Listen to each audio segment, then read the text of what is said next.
अभिषेक मिश्रा जी। ठीक है।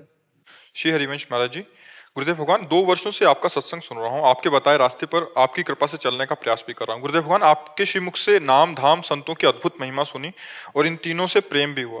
गुरुदेव भगवान, मुझमें समस्त विकार हैं, ऐसे एक भी गुण नहीं है जिससे अपने गुरुदेव को रिझा सकूं। महाराज जी, ऐसे में फिर भगवत प्राप्ति का मार्ग कैसे प्रस्तुत हो? अगर आप में गुण होते, भगवत प्राप्ति या भगवत रिझाने की सामर्थ्य होती, तो फिर शरणागति होने की जरूरत क्या थी? अस्पताल काहे के लिए बने होते हैं?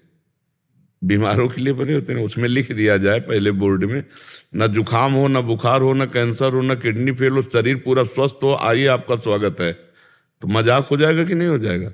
है तो ऐसे ही भगवान की शरणागति किस बात के लिए है? कि हम किसी योग्य नहीं हैं, हम पतित हैं, नीच हैं, अधम हैं। तो हे नाथ, आप पतित पावन हो, आप दीनों पर दया करने वाले हो। प्रभु, मैं आपकी शरण में हूं, मैं आपके योग्य ना बन पाया हूं और ना बन पाऊंगा, पक्का वादा है। पर आपके सिवा अब हमारा कोई उद्धार करने वाला नहीं, इसलिए मैं आपकी शरण में हूं। आपको जैसा चाहिए वैसा मुझे बना लो, क्योंकि आप बनाना चाहें फिर ऐसा कौन है कि ना बन पावे। और आप अगर ना बनाना चाहें तो हम वादा नहीं करते कि हम आपके लायक बन जाएंगे। हम आपके हैं, जैसे हैं वैसे आपके हैं। ये शरणागति है। शरणागति से चलो, बढ़िया आनंद हो जाएगा। जैसी भी परिस्थिति, जैसी भी स्थिति है, वो भगवान ने तुम्हें स्वीकार किया कि नहीं? देखो, जब तुम जानते नहीं थे तब उन्होंने घसीटा, तुम्हें घसीटा कि नहीं? तो अब तो कुछ जानने लगे हो, अब वो क्यों छोड़ देंगे? जब वो तुम बिल्कुल ककहरा नहीं जानते परमार्थ का, तब तो घसीटा ना। और अब तो कुछ कुछ जानने लगे हो, जैसे कि नाम क्या है, धाम क्या है, रूप क्या है, लीला क्या है, भगवान की उपासना क्या है, कैसे भगवत प्राप्ति की जाती है, क्या गलती है, क्या अच्छाई है, ये जानने लगे हो ना। तो वही तो जना रहे हैं। और हाँ, अगर ये किसी को अहंकार हो कि मैं भगवान की योग्य, तो कभी वो भगवान की योग्य नहीं हो सकता। जब बड़े बड़े महापुरुषों ने अपने को अधम कहा, नीच कहा, पतित कहा, और हम भगवान के लायक हो जाएंगे। बड़े बड़े महापुरुषों ने कहा, हम तुच्छा परम अधमा प्राण हो गर्भ कर्मा ये तन्नाम स्फुरति महिमा हरेश वृंदावन से। ऐसे महापुरुष कह रहे, कहाँ मैं तुच्छ अधम मूल अपराध करने वाला, और कहाँ ये राधा नाम। बोले राधा नाम तो स्फुरित हो रहा है, तो वृंदावन की महिमा है। नहीं, मेरे में कहाँ सामर्थ्य है? जो सामर्थ्यवान है वो ऐसा बोल रहे हैं, अपने लोग तो वास्तविक अधम हैं। तो अपने को चिंता नहीं करनी, चिंतन करना है। जो नाम मिल गया उसी को जप रहे हैं, जितना हम में सामर्थ्य है। वो कहा, हम आपके हैं बड़ी मस्ती से। शरणागति का मतलब होता है गोदनामा। गोदनामे का मतलब होता है तुरंत अरबपति बनना, नहीं होता?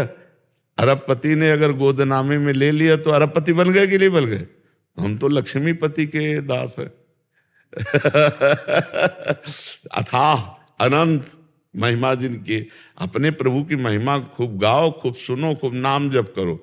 ये जरूर सबके हृदय में रहता है बच्चा, क्योंकि भगवान अनंत महिमाशाली है ना। मतलब भगवान के समान को कौन हो सकता है? भगवान के लायक कौन हो सकता है? विचार करो, भगवान के समान कौन हो सकता है? कोई नहीं। तो भगवान के लायक हम कहाँ हो सकते हैं? कहाँ भगवान और कहाँ हम देहाभिमानी जीव, भला भगवान के लायक कैसे हो सकते हैं? तो बस इतना ही है कि जब हृदय से पूछे तो यही आता है कि अब जैसे तैसे प्रभु के हैं, अब वो जैसे चला रहे हैं वैसे चल रहे हैं। वस्तुतः उनके ना हम लायक है और ना चलने लायक है। वस्तुतः सही बात ऐसी ही है, जैसे तुम्हारे हृदय में है ना, वैसे हमारे हृदय में है, वैसे ही हर संत के हृदय में होगी। क्योंकि जब महान को देखो ना, तब अपने असलियत समझ में आती है। तो प्रभु महान है, और जब अपने को देखो तो लगता है इतने महान के भला हम क्या हैं। तो बस यही दैन्यता भगवान को रिझाने के लिए काफी है कि मैं बस इसमें बनावट ना हो, तो भगवान इसी से रिझ जाते हैं। हाँ देखो, हनुमान जी महाराज कितने महान हैं, और जब राम जी से मिल रहे हैं, राम जी से, तो कैसे मिल रहे हैं? एक मंद में मोह। हाँ, कुटिल हृदय अज्ञान और पूज्य प्रभु मोह विसारेउ दीन बंधु। ये हनुमान जी महाराज कह रहे हैं। एक हूं मैं, अपने को कह रहे हैं मंद, और जबकि ज्ञानी नाम अग्रगण्यम है, ज्ञानी नाम अग्रगण्यम, बुद्धिमताम वरिष्ठम है, और वो अपने को मूढ़ कह रहे, मोह बस कह रहे, कुटिल कह रहे अज्ञान ही हृदय हूं। तो हनुमान जी क्या बनावटी हैं क्या? ये शब्द बनावटी थोड़ी नहीं। ज्ञान के भास्कर भगवान सामने जब विराजमान है तो ये भक्त की जो दैन्य स्थिति होती है वो स्थिति है ये। जैसे गोस्वामी तुलसीदास जी महाराज, उनकी समानता कोई कर सकता है? गोस्वामी जी की समानता? और कह रहे हैं जो मैं अपने अवगुण कहूं बाढ़े कथा पार नहीं लाऊं, ताते मैं कछु अलप बखाने और थोड़े मोह समुझिए सयाने।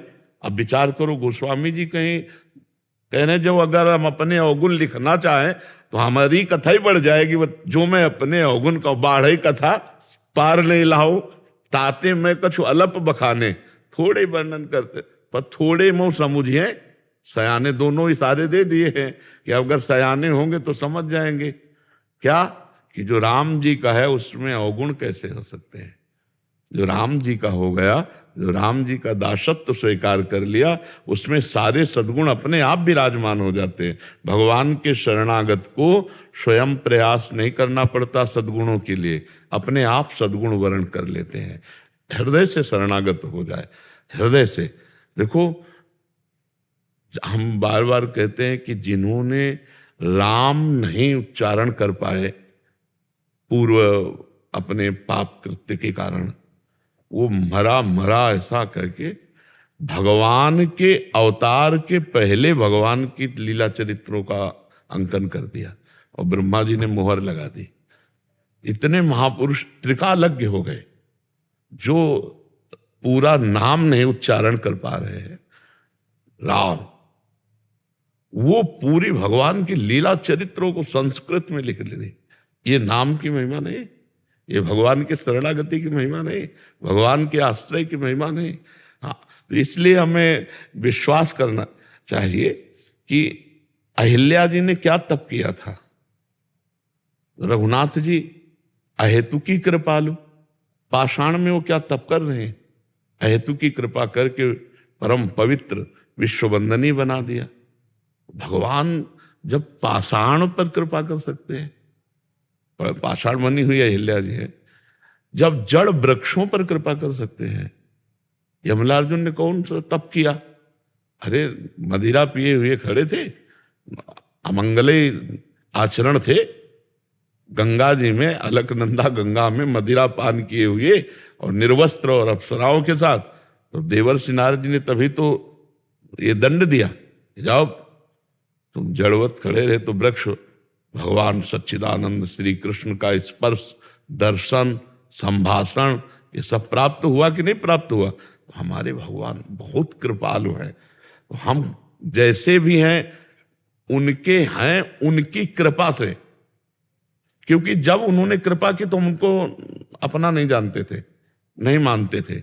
हम तो अपना संसार को मानते थे, संसार को जानते थे। उन्होंने संसार से घसीटा और सत्संग दिलाया, क्योंकि बड़े भाग पाए सत्संगा, बड़े भाग्य से सत्संग मिलता है।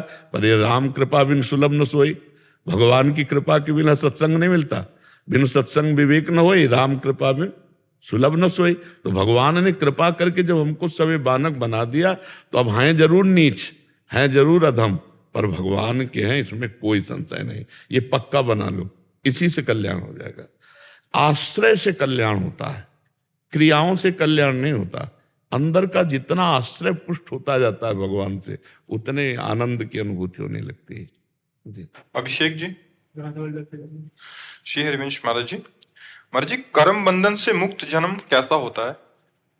अब बच्चा एक जैसे गुलाब जामुन पवावे, हम इनको पूछे कैसा है तो कहेंगे मीठा है। फिर पूछा जाए कैसा मीठा है, कहेंगे बहुत मीठा है। इसके बाद पूछा जाए कि बहुत मीठा कैसा है तो उत्तर क्या होगा? खा के देख लो, नहीं होगा। तो जब तक बच्चा तुम कर्म बंधन मुक्त नहीं होगे तब तक उसको कैसे जानोगे तुम? क्योंकि वो कोई बाहरी प्रक्रिया तो है नहीं, अंदर से अहंकार और कर्तृत्व भाव गया और फिर क्रियाएं हो रही। अब आप अहंकार और कर्तृत्व भाव से हो तो उसे कैसे जानोगे? पहले तुम हो मुक्त कर्म बंधन युक्त, तब आप उसको समझ पाओगे। जो कर्म बंधन मुक्त महापुरुष होते हैं ना, वो कर्ता भाव रहित होते हैं, अहंकार रहित होते हैं। दो खास बातें होती है, न उनमें कर्ता भाव होता है, अहंकार होता है, और न उनमें भोक्ता भाव होता है किसी सुख का। वो कारक पुरुष कहे जाते हैं, वो जीवन मुक्त पुरुष कहे जाते हैं। अब वो जीवन मुक्त अवस्था क्या है? पहले हमको चलना पड़ेगा परमार्थ में, केवल वाणी से नहीं।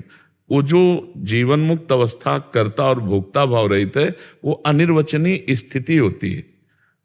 एक स्थिति होती है, सिस्टम है अंदर का, सिस्टम है अंदर का, कि वो क्रियाएं सब हो रही पर वो कर नहीं रहा है। खा पी सब रहा है लेकिन वो कुछ भोग नहीं रहा है। अभी बात समझ में आएगी बच्चा? नहीं समझ में आएगी। नहीं, बिना सोचे कैसे क्रियाएं हो सकती हैं? बिना सोचे कोई क्रिया हो सकती है ना? वो बिना सोचे क्रिया होती है। अच्छा, हम पा रहे हैं लेकिन स्वाद नहीं ले रहे, ऐसा हो सकता है कि आप पा रहे हैं और स्वाद नहीं ले रहे, और वो पाता है पर स्वाद नहीं लेता है? आपको भी ऐसी स्थिति का अनुभव कराने के लिए उस समय जैसे तुम्हारी कनपट्टी पे कोई गुस्सा में पिस्तौल रख दे और कहे चल खाएंगे, और सब खाने के बाद फिर प्यार से पूछे कि कैसा रहा, तो आपको गुस्सा आएगी कि तुम स्वाद की कह रहे हो, हमारे तो धक धक धक चित्त वृत्ति तो वही थी। तो जब चित्त वृत्ति वहां थी तो स्वाद नहीं ले पाया। तो चित्त वृत्ति जिसकी परमात्मा में है, उसको कर्ता और भोक्ता भाव ना होने के कारण वो कारक महापुरुष कहा जाता है, वो जीवन मुक्त महापुरुष कहा जाता है। अभी बड़ी बड़ी ऊंची स्थिति है, अपने लोग बच्चा है तो कैसे समझ पाएंगे? समझ रहे ना बच्चा जी? महाराज जी, इसमें भी क्या दो पर, जैसे एक तो आचार्य कोटि के महापुरुष होते हैं, एक गुरु कृपा से और महापुरुषों की कृपा से जो ज्ञान प्राप्त हुआ उससे कर्तापन का अभिमान भी नष्ट हो जाता है। हाँ बिल्कुल। एक अवतारी पुरुष होते हैं और एक अवतारी पुरुषों के शरणागत होते हैं। उनकी शरण में होकर उनके अनुसार चले, वो आते ही हैं, इसीलिए वो आते ही हैं हम लोगों का उद्धार करने के लिए। ये जो गुरुजन हैं, आचार्य महापुरुष जन हैं, बड़े जन हैं, ये आते ही हमारे कल्याण के लिए तो आए थे। तो हमारे कल्याण के लिए वो सब विधान बता गए, वैसे ही चलें तो हम वैसे ही बन जाएंगे। कर्म जो हाँ, बंधन है उससे मुक्त। हाँ वैसे मुक्त हो जाएंगे। कृपा पांडे जी नेपाल से। राधा वल्लभ श्री हरिवंश महाराज जी, आपके चरणों में दंडवत प्रणाम। महाराज जी, गुरु अनन्यता क्या होती है? विविध रसोपासक संत जनों से भेंट, उनके दर्शन, वार्तालाप एवं उनसे प्रेम करना, ये सब करना चाहिए, पर नाम जो गुरु जी ने दिया है वो जपना है, मार्ग जो गुरु ने बताया है उसमें चलना है। सत्संग सब संतों का करें, बातें सब संतों की सुने, उसमें कोई निषेध नहीं है। सब संत गुरुदेव हैं, व्यास हैं अपरितीत, सब संत भगवान गुरुदेव के स्वरूप हैं। लेकिन हम उपासना अपने गुरु प्रदत्त करेंगे। जो हमारे गुरु ने नाम दिया वही हम जीवन भर जपेंगे, जो गुरु ने मंत्र दिया वही मंत्र जपेंगे, जो गुरु जी ने इष्ट बताए हैं उन्हीं इष्ट का चिंतन करेंगे, जो गुरु जी ने पंथ बताया उसी पंथ पे चलेंगे। ये होती गुरु अनन्यता। सब संतों से मिलना, सब संतों की बातें सुनना, ये तो हमारा आहार है। सत्संग तो हमारा आहार है, संत दर्शन हमारा जीवन है। अब इसमें थोड़ी गुरु अनन्यता होती है कि अब हम किसी संत को प्रणाम ही नहीं करेंगे, किसी संत की बात ही नहीं सुनेंगे, नहीं तो गुरु अनन्यता। फिर ये तो मायाकृत बंधन है, ये मायाकृत है, भक्तिकृत नहीं है। भक्तिकृत है कि सबे संत गुरुदेव हैं, गुरुदेव के समान सब संतों को प्रणाम करे, सब संतों का आदर करे, सब संतों की सेवा करे, सब संतों की सुने, पर चले करे वही जो अपने गुरुदेव कहते हैं। मार्ग वही जो गुरुदेव कहते हैं, मंत्र वही जपेंगे, नाम वही जपेंगे जो गुरुदेव, इष्ट वही जो गुरुदेव। बात सब कोई सियाराम की बात कर रहा है, कोई राधे श्याम की बात कर रहा है, कोई शिव पार्वती की बात कर रहा है, सब कोई निराकार की बात कर रहा है, कोई साकार। सब भगवान की विभूतियां संत जन है, सबकी बात सुनेंगे, पर हमारे गुरुदेव ने जो हमें बताया वही मार्ग चलेंगे। ये होती गुरु अनन्यता। किसका प्रश्न है, समझ पा रहे हो आप?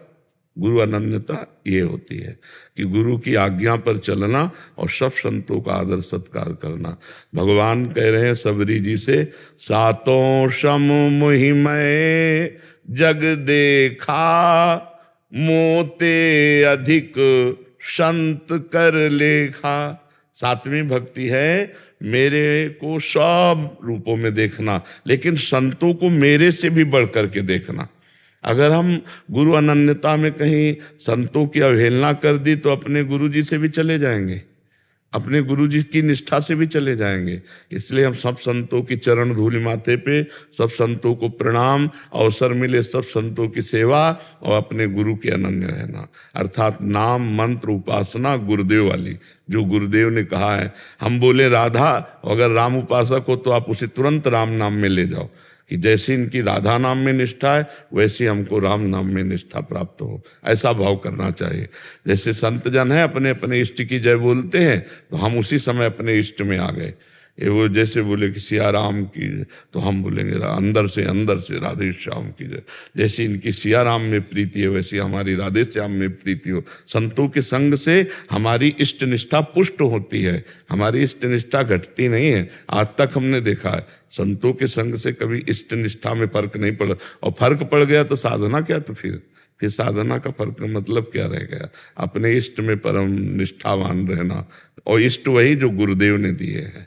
जी महाराज जी, इनका आगे एक भाव और था कि ये एक ऐसे महापुरुष को अपने गुरुदेव रूप स्वीकार किया है जिनको इन्होंने कभी देखा नहीं है, क्योंकि वो अभी नहीं है शरीर से, उनके यहाँ कोई गुरु शिष्य परंपरा भी नहीं है, पर उनके द्वारा जो उपासना पद्धति भजन करने के लिए है, उससे क्या इनको भगवत प्राप्ति संभव है? हो जाएगी, पद्धति में चले तो हो जाएगी, महापुरुषों के द्वारा बताई हुई पद्धति में चले तो हो जाएगी। पर कोई भी पद्धति हो जिसमें निरंतर नाम जप नहीं है, हम उस पद्धति पर विश्वास नहीं करते। इस पर ध्यान दीजिए हमारी बात पर। जिसमें निरंतर स्मरण, निरंतर नाम जप, अब कोई भी पद्धति हो अगर ये है स्वीकार कर लो, भगवत प्राप्ति हो जाएगी। कोई भी पद्धति हो जिसमें नाम है, भगवान का रूप है, लीला है, धाम है, पक्का कल्याण हो जाएगा, इसमें कोई संशय नहीं। उसमें भी श्वास श्वास में राधा नाम, कह रहे उसमें भी, उस पद्धति में भी श्वास श्वास में राधा नाम, बस हाँ, बस वो कोई भी नाम हो, भगवान के अनंत नाम है। आदित्य कुमार जी, राधे राधे महाराज जी, आपके चरणों में कोटि कोटि प्रणाम। गुरुदेव, हमारे शरीर में सभी प्रकार के वेग स्वाभाविक रूप से आते रहते हैं, जैसे कि हमें भूख लगती है, प्यास लगती है, लोभ क्रोध काम वासना आदि, परंतु हमारे शरीर में भक्ति का वेग स्वाभाविक रूप से क्यों नहीं आता? इसे हमें अपने प्रयास से लाना पड़ता है, कृपया इस पर प्रकाश डालें। पानी को कहीं भी छोड़ दे तो ढलान की तरफ जाएगा, तो ये भगवान ने सिस्टम रखा है।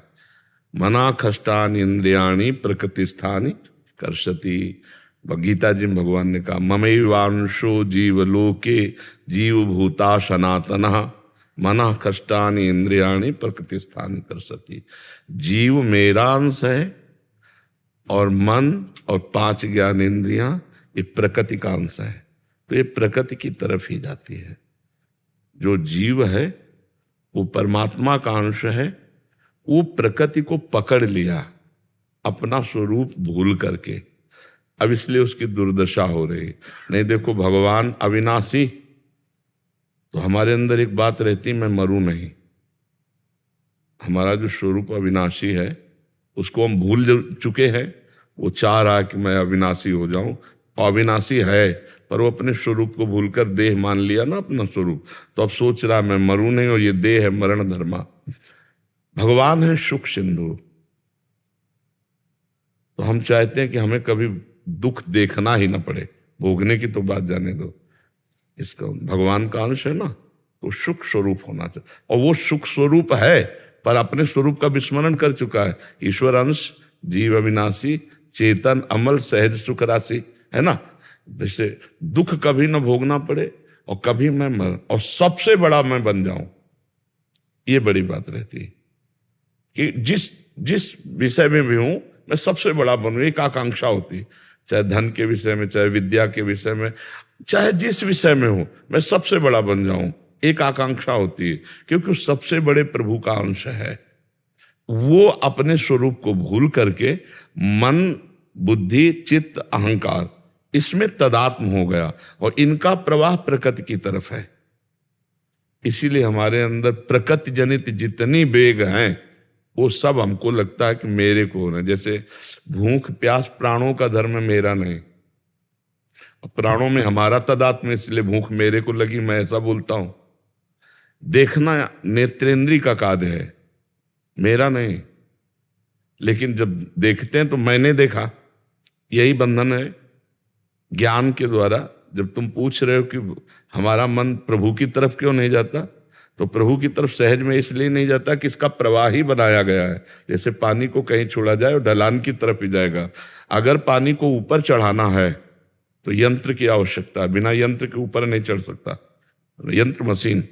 ऐसे ही अगर मन को आपको भक्ति की तरफ बढ़ाना है या ज्ञान की तरफ, तो मंत्र की जरूरत है, बिना उसके नहीं चढ़ सकता। इसका सिस्टम है, भगवान ने सिस्टम बनाया है।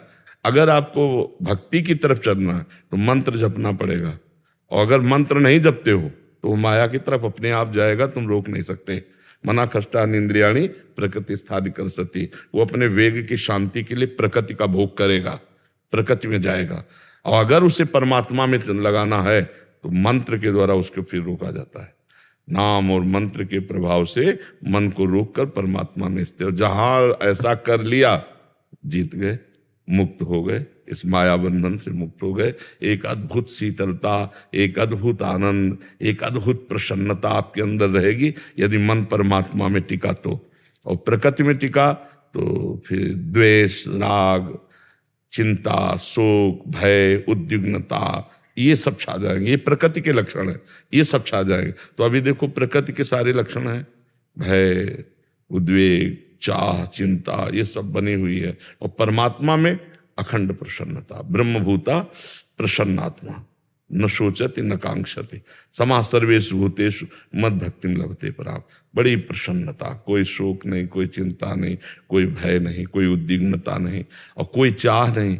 और अभी चाह ही चाह है, क्योंकि प्रकृति की तरफ जा रहे हैं ना। तो मंत्र जप करो, नाम जप करो, तो उससे तुम्हें परमात्मा का जितना सानिध्य मिलता जाएगा उतने ही प्रकृति का सानिध्य छूटता जाएगा। परमात्मा का सानिध्य प्रकृति के सानिध्य से मुक्त करता है। अगर हम हर समय भगवत चिंतन कर रहे तो हम प्रकृति के सानिध्य से, माया से मुक्त हैं, हर समय मुक्त है। तो अब देखो कितना समय आप देते हो प्रभु को, कितना देते हो? कॉलेज में पढ़ते हैं तो सुबह में 1-2 घंटे देते हैं, सिर्फ माला जब पढ़ते हैं और कृपा कटाक्ष। हाँ, और ब्रह्मचर्य ठीक रखो, नाम जप करो, और पढ़ाई को भगवान की पूजा समझ लो, बढ़िया काम बन जाएगा। ठीक है, परमात्मा की तरफ लगाना होता है, प्रकृति की तरफ लगता है। परमात्मा का ध्यान करना होता है, प्रकृति का ध्यान स्वयं होता है। देखो ना, अंदर वस्तु, व्यक्ति, स्थान, ये सब ध्यान स्वाभाविक होगा, लेकिन प्रभु का ध्यान करना पड़ेगा। और जबकि वो हमारे हैं और ये माया है, ये सत्य नहीं है। वो सत्य सच्चिदानंद है, पर बड़ा भ्रम है। पहले नाम जप करो, आचरण ठीक करो, भोजन सुधार करो, तो फिर परमात्मा की तरफ धीरे धीरे लगने लगेगा। ठीक है। अनुजा अग्रवाल जी, दिल्ली से। राधे राधे। राधे राधे महाराज जी। महाराज जी, भगवत गीता में एक जगह एक श्लोक के अर्थात में लिखा है कि साधन करते हुए भी साधक जहां है वहीं सुख भोगने लग जाता है। साधक को विशेष सावधानी रखनी चाहिए और सावधानी पूर्वक सुख लोलुपता से बचना चाहिए। महाराज जी, प्रश्न यह है कि अगर भगवान की भक्ति में और सात्विक कर्म करने में सुख का अनुभव हो रहा है तो क्या ये भगवत प्राप्ति में रुकावट है तथा हमारी सात्विक सुख में आसक्ति हो रही है? साधक अगर साधक सुख नहीं लेगा तो फिर साधना में रुचि नहीं रह जाएगी। आप पहले समझो, साधक अगर भागवतिक सुख नहीं लेगा तो साधना में रुचि खत्म हो जाएगी ना। तो भागवतिक सुख तो लेने के लिए हमें श्लोक दिखाओ, नंबर बताओ, और हमें श्लोक तो हम उसका भाव बताएं कि पता नहीं। एक इन्होंने लिखा है सुख संगेन बंदनाति, इतना शब्द लिखा है। इसका अर्थ है भगवत गीता में लिखा है साधन करते हुए साधक जहां है वहीं सुख भोगने लग जाता है। साधक साधना का सुख नहीं, समझो। पहले परमात्म सुख में, जैसे हम नाम जप कर रहे हैं, हम नाम में जो परमानंद की अनुभूति, अगर उसमें डूबा नहीं तो फिर नाम जप का आनंद का मतलब उसकी फिर महत्ता क्या रहेगी? फिर साधन क्यों किया जाता है? साधन किया क्यों जाता है? आनंद के लिए ही तो किया जाता है। हाँ, उतने आनंद में हमें टिकना नहीं है, हमें और आनंद में बढ़ना है, और बढ़ना है, और बढ़ना है। हमें अतृप्ति का अनुभव होना चाहिए। उसमें हमको ये नहीं कि बस इतना ही हो गया, उतना में नहीं रुकना है। संतोष कर लेना साधना में ये बाधा है, भोगों में संतोष कर लेना ये उत्तम बात है। और साधना में संतोष नहीं होना चाहिए, असंतोष बढ़ना चाहिए। मतलब अभी हम 1 घंटे आनंद ले रहे हैं, फिर हम 2 घंटे आनंद, फिर 3 घंटे, फिर हम 24 घंटे भगवदानंद में डूबे। ऐसा बकाया अगर कहे सुख ना ले तो हम ये बात मान ही नहीं सकते कि साधन बिना सुख के कोई आगे बढ़ जाएगा। तपस्वी तपस्या के सुख में निमग्न होता है, जितेंद्रियता के सुख में निमग्न होता है, भगवदानंद के सुख में निमग्न। अगर सुखानुभूति ना हो वैराग्यवान को तो वैराग्य में टिक नहीं सकता। तो इसी तरह हर परमानंद मार्ग का जो सुख भगवदानंद, उसमें तो रहेगा ही। अगर नहीं, हाँ उतने में टिके नहीं, क्योंकि वो असीम सुख तक पहुंचना है, सुख समुद्र तक पहुंचना है।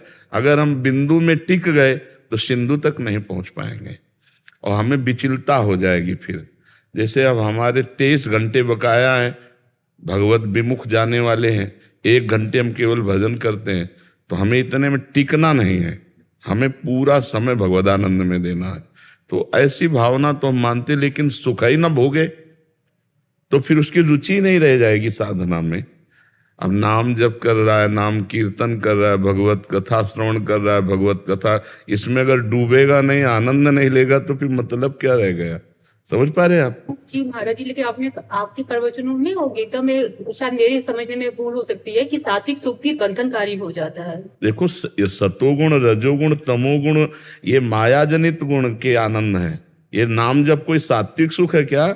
ये त्रिगुणातीत है। भगवान की कथा कोई सात्विक सुख है क्या? भगवान की कथा गुणातीत है।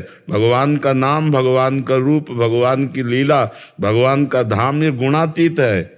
ये सात्विक सुख सतोगुण, रजोगुण, तमोगुण जनित नहीं है। ये चिदानंद में भगवान का नाम, चिदानंद में भगवान की लीला, चिदानंद में भगवान का रूप, चिदानंद में रूप भगवान का।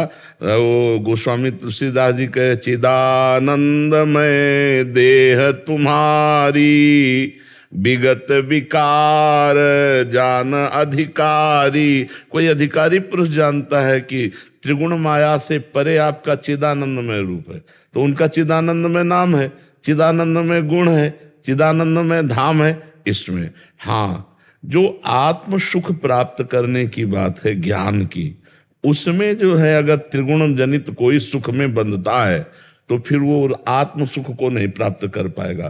पर साधन शब्द जब आता है तो साधन शब्द में हम नाम को भी साधना में लेते हैं, भगवान के रूप, लीला, गुण, धाम, इनको भी साधना में लेते हैं। तो अब ये देखना होगा कि वो साधन किस कोटि का करने वाला है, कहाँ है। अगर वो सतोगुण जनित सुख का आनंद ले रहा है तब तो अभी गुण के अंतर्गत है। अगर नाम का आनंद ले रहा है, रूप का आनंद ले रहा है, तो ये आनंद लेने के लिए ही तो है। प्रभु का अवतार आनंद लेने के लिए ही तो हुआ है हमारे लिए, कि उनके लीला चरित्रों का गायन करें, उनके रूप का ध्यान करें। नहीं तो अरूप हैं वो, भगवान अरूप हैं, उनके सब रूप है, उनका कोई भी रूप नहीं है। उनके सब आकार है, उनके कोई भी आकार नहीं है। यह भी बात तो समझनी है। तो जहां वो बंधने की बात कही गई है वहां केवल त्रिगुण के अंतर्गत की बात है। जैसे भगवान कह रहे हैं, त्रैगुण विषया वेदा निस्त्रैगुण भवा अर्जुन। ये तीनों गुणों का वेद वर्णन करते हैं, तो इसका मतलब तुम वेदातीत हो जाओ, अर्जुन से कह रहे हैं ना। त्रैगुण विषया वेदा निस्त्रैगुण, तो क्या वेद में वेदांत नहीं है? तो क्या वेदांत त्रिगुण के अंतर्गत है? वेदांत तो त्रिगुणातीत है। ऐसे ही हमको समझना पड़ेगा कि भगवान की वाणी कहाँ तक रोक रही है, कहाँ लगा रही है।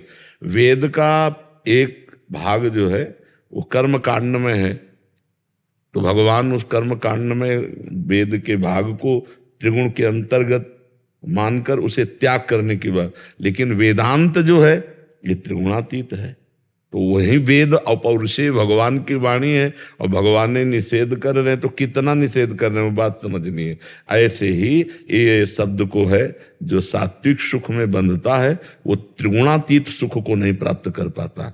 इसलिए सात्विक सुखों को भी दमन करते हुए वो गुणातीत सुख को जाए। तो जैसे नाम का है, रूप का है, लीला का है, धाम का है, या आत्मस्वरूप का जो सुख है, ये गुणातीत सुख है। अगर साधक इसको नहीं लेगा तो मन निज सुख बिन मन होई कि थीरा, मन टिकेगा ही नहीं। महर्षि, इसमें एक वो था साधन करते हुए, जैसे आपके द्वारा ही सुना है कि कंचन, कामनी और कीर्ति की प्रलोभन आते हैं, अनुकूलताएं आती हैं, तो महाराज जी उसमें भी फसाव है ना महाराज? ये तो सब गुणों के हैं। हम जो आनंद इनमें थोड़ी है। देखो, कंचन में, कामिनी में, कीर्ति में, ये तो माया जनित, इसमें भ्रमात्मक है। ये आनंद थोड़ी है। आनंद तो निज स्वरूप है। और ये जो पर है वो दुख है, पर है वो दुख है, जो निज है, स्व है, वो सुख है। भगवान आत्मा है हमारी।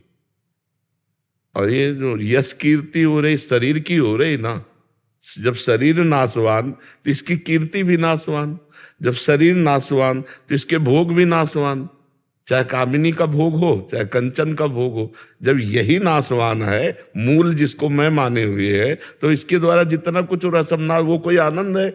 इसे तो दुख योनया कहा गया है। जो इस शरीर से भोगा जाने वाला सुख है वो दुख योनया है। तो जो भगवदानंद है वो शरीर सुख थोड़े ही है, वो तो गुणातीत सुख है। इसीलिए हम कहते हैं उस सुख को जब तक अनुभव में नहीं आएगा तब तक मन टिकेगा ही नहीं ना परमार्थ में। साधक को इसी सुख में टिकना चाहिए, अन्य सुखों से हटकर इसी सुख में आना चाहिए। निज सुख बिन मन होई कि थीरा।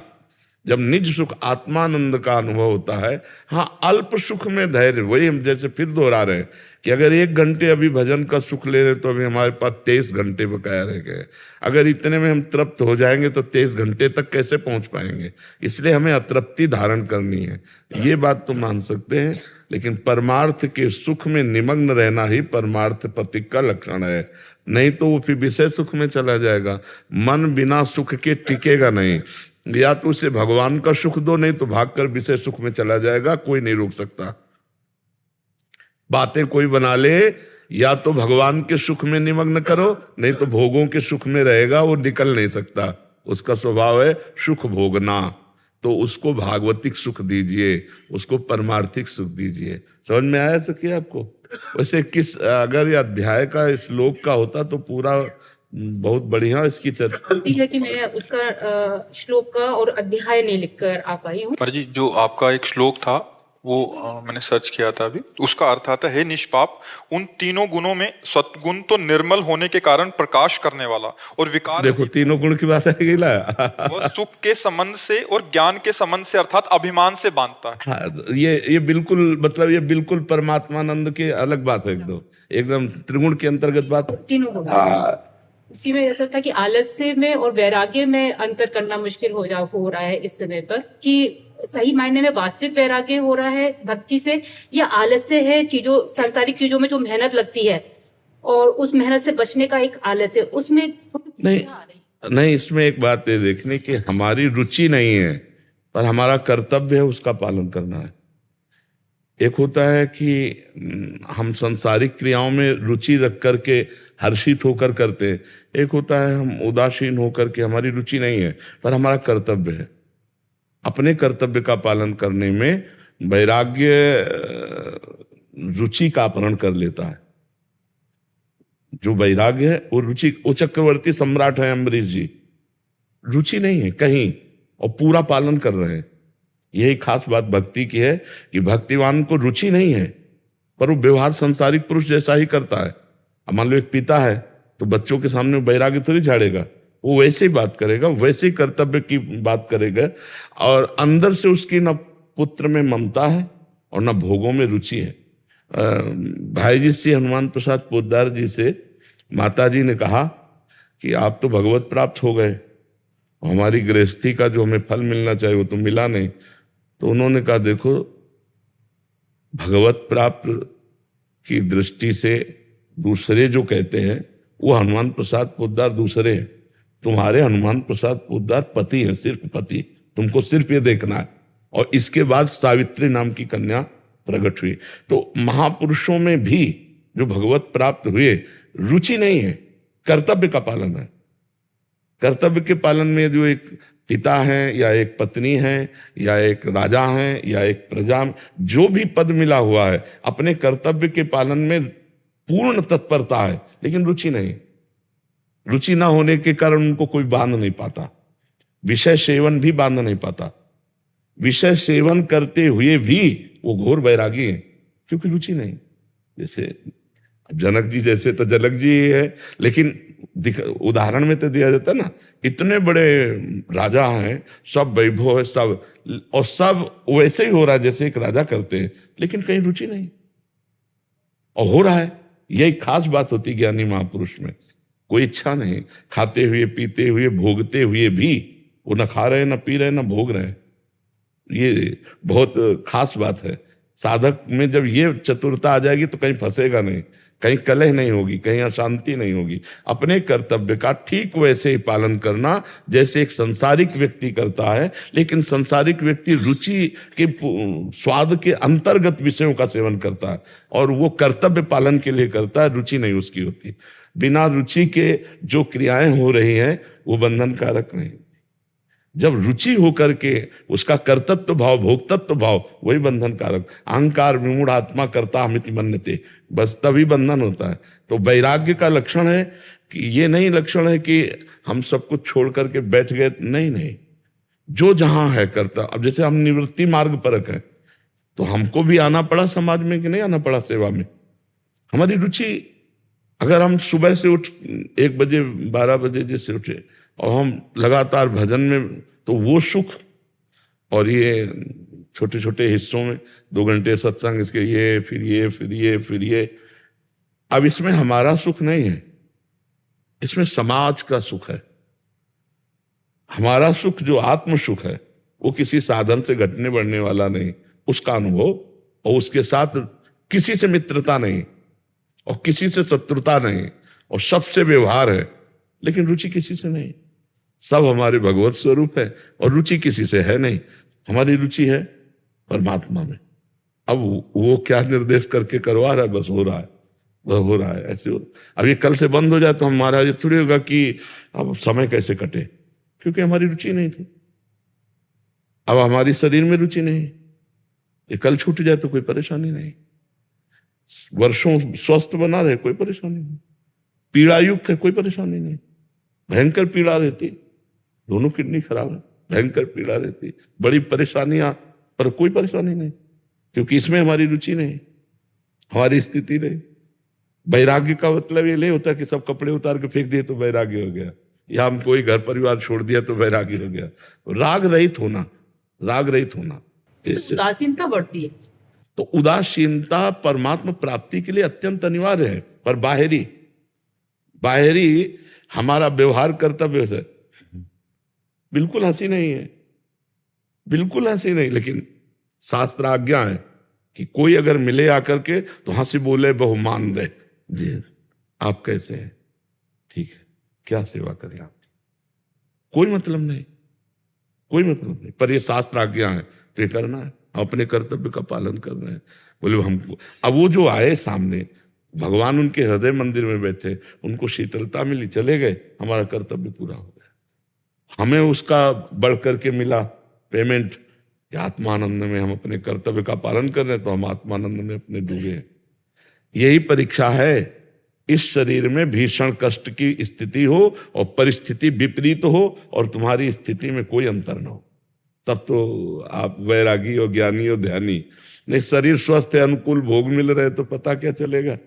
सर, जब विपरीतता आती है और फिर आपकी स्थिति हो तब पता चलता है। समझ रहे आप जी। वैसे हमें बहुत अच्छा लगा कि आप स्त्री शरीर में होकर एक अच्छे साधक की तरह हमारे परमार्थ के विषय को बड़ी सूक्ष्मता से समझती है। हाँ, धन्यवाद है, आप बढ़ो परमार्थ में।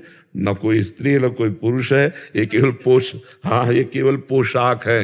ये शरीर जो है ये पोशाक है, जीव सब में समान बैठा हुआ है परमात्मा स्वरूप। कोई यहाँ न स्त्री है न पुरुष है, केवल लीला है भगवान की। ये पोशाक मिली कुछ समय के लिए, इससे अपना काम बना लो जी।